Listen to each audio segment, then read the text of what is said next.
basho ukuthi awufike enkosini nakhona uphaphathe indaba ezitha ngoba sokhona nasebesizakala ngayo lento abayizimbangi zethu. Uyabona manje ukufika kwami labantu bezitha ngingangiziphaphethele enkosini ngiyazi ukuthi inkosi imatasa imali yosuku namhlanje kodwa nje nje ukuthi 2 minutes ukuthi ngithi indaba ezitha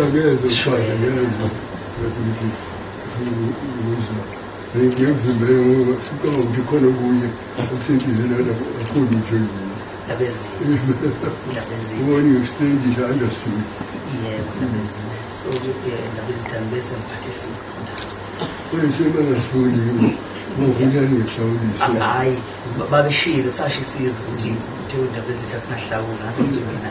hayi asizokuhlawula isipho nje so ukuthi sokuhamba nokubonga